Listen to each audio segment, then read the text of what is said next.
Everything you need to know about products and services that can improve your life. This is Experts on Call on CL 650. I'll be home for Christmas.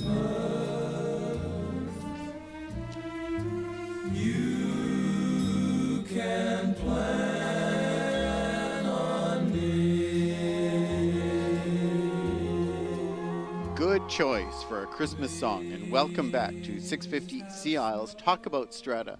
We have Albert Atfield from CanStar Restorations and Gordon Lee from CMW Insurance. We're talking about insurance policies for homeowners, what happens when your unit is damaged, how you do restoration, and of course that great tune, thanks to Dwayne, I'll Be Home for Christmas, could be followed up with As Soon as I Clean Up the Flood. So, that's one of the challenges that people face at Christmas. There's all kinds of risks that are additional. We have overflowed roofing systems that are frozen, ice dams on roofing systems that cause damage within units, serious water damage within units. And then, of course, all the things we bring into our buildings at the same time, like live Christmas trees, which, increase the fire risk in our buildings, and not to mention everything else that happens. So it's a good time of year to think seriously about your insurance because of all the risks that we have associated with multifamily buildings. So, Albert, we got to the emergency cleanup. We're doing the emergency cleanup. We stopped the water. Now we're going to get restoration services happening. So we may have, remember, we're in our 8th floor building unit. We had a water flood upstairs. There's damage to my unit. There may be damage to other units. So now you're the restoration contractor. You come in. You're going to need things like access to units, the ability to do serious destruction, which means homeowners might have to move out of their units for a while and live elsewhere when they're dealing with it. So from your perspective, what are some of the pitfalls and some of the challenges that you have? Well, challenges are always that people don't have the ability to stay somewhere or have insurance so that they can stay somewhere. So you have to figure out a way to deal with that. And that's always a huge challenge. Particularly, we go through a process where we want to identify all the damaged units, and then the extent of the damage will determine whether or not each individual homeowner will or will not have to move out, whether we can make it a habitable environment so that they can live there comfortably during the process. If not, then we'd have to take the next steps and converse with people like Gordon and figure out whether or not we can get them put somewhere for a period of time, which in a typical restoration project, everybody wishes that it could be 2 weeks, or if you watch Homes on Homes, it might be 1 day. The reality is it's usually a 6 to 8 week process for this to happen, and there's no way to get around that. We've just learned to work with it.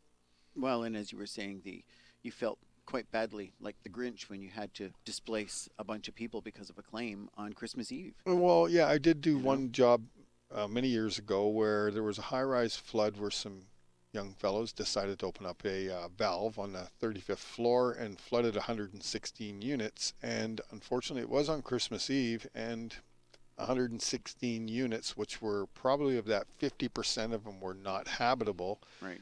They all had to be displaced on the day of the year that none of us would like to be. Right. Right. So it's one of the other conditions, Gordon, that people have to deal with or contemplate when you live in a strata. Your insurance is going to be essential there to really be a safety net if you can't live in your unit while the restoration and the construction is taking place. How does a person ensure they have sufficient living out expenses when they're buying their homeowner policy?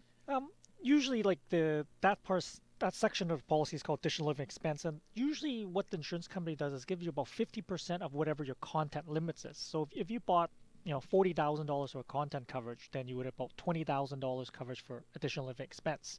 And funny enough, where Albert says, most people would tell me, oh, like that's a lot of money, that's more than sufficient. But funny enough, we see water damage claims, Albert, and the claimants will come back and said, can we buy more? Like, I'm told by the adjuster I'm going to be running out, because it's not unusual for where I guess a unit to be totally stripped apart because of major water damage, and the time frame to repair that goes on for 3-4 months at times. Right. Depending how extensive the damage was and how much needs to be repaired.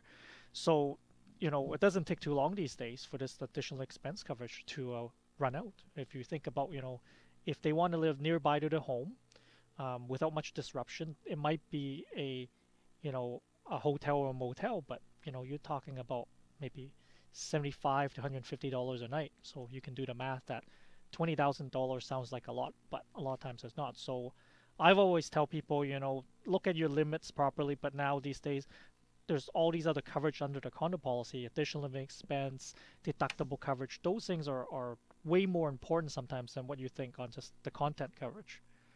The content amount, likelihood if someone, if it's all destroyed, then you would need it. But the odds are, most claims we don't see a total loss. But so we're seeing the higher amount of claims than where the premium or where the coverage is paying out is in the deductible area, additional expense, areas like that. And then you get a little bit of content damage and content manipulation coverage in your usual claims. It doesn't take much to spend $30,000. No, not at all. Especially when you also consider that the homeowner, and I think homeowners forget this, but they're insuring for things like their appliances in their strata lot. Yeah. Their fridge, their stove, they may have a dishwasher that may not necessarily be built in. There are other components that their computers, their stereo equipment, their televisions. You mount up just the basic electronics and appliances, and it doesn't take long to spend $30,000. No, not at all. And I tell people, unfortunately, when the claim comes, it's not like you go wait until Boxing Day and buy those sales where you might have got a really good deal on those items. You're going to go replace a lot of stuff because you need them. They're essential items. So, it adds up a lot quicker. Could be 50% more than what you really spent at the end of the day. Well, in addition to that, you're also going to have betterments. So what if I put a hardwood floor in my unit? I'm going to be responsible for it. Yes. It's my responsibility in the event of an insurable loss. The betterment is not covered under the Stratus policy. The Stratus policy may cover a value of what was originally there, but generally speaking, that hardwood floor is now my responsibility. And again, it doesn't take much to spend $10,000 to $20,000 on a premium hardwood floor in a strata unit. Yeah, you can do that in a very low cost one. It doesn't take long to reach that amount. No. Yeah. So when I'm doing betterments with my homeowner policy, when I'm talking to my broker, we should be itemizing those separately on the policy then. I think people should make a note of it. It's not necessary, but I think people should always have a itemized list or simple thing to refer to before going into to just think, well, what limits do I want? Because I think too many people just think, 30,000 or 40 or 50,000 should be more than adequate. And I think when we sit people down and say, look, let's go through just some basic things just to make sure that the limit is adequate.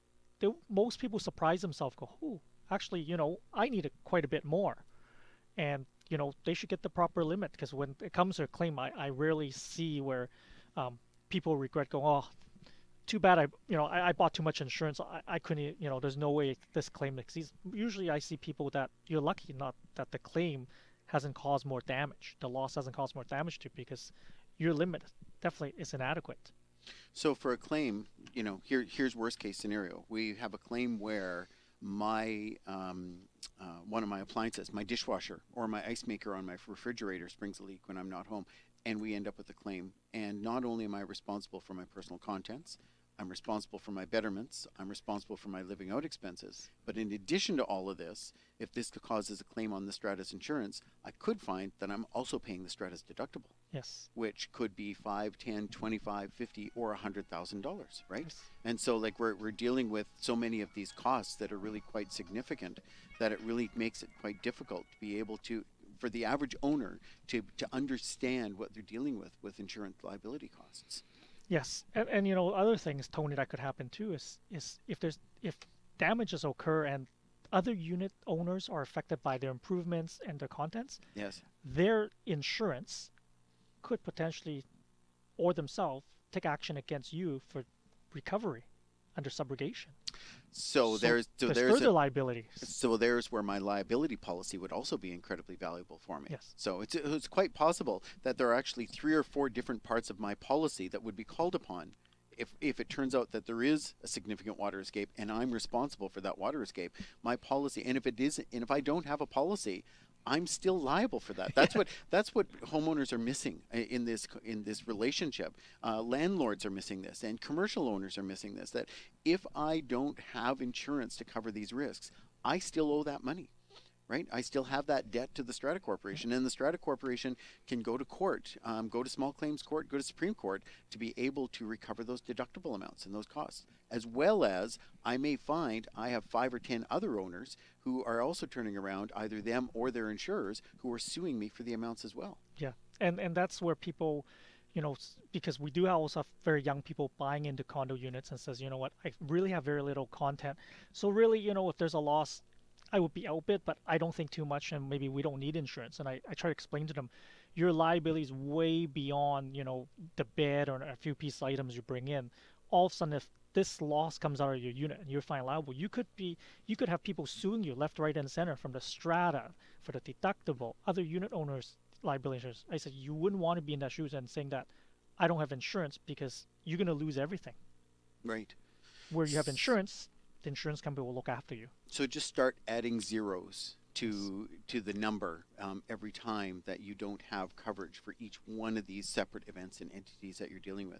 If you have any questions, we would love to hear from you. You can email us at questions@talkaboutstrata, and we'll be back in a few moments. This is Experts on Call on CIL 650.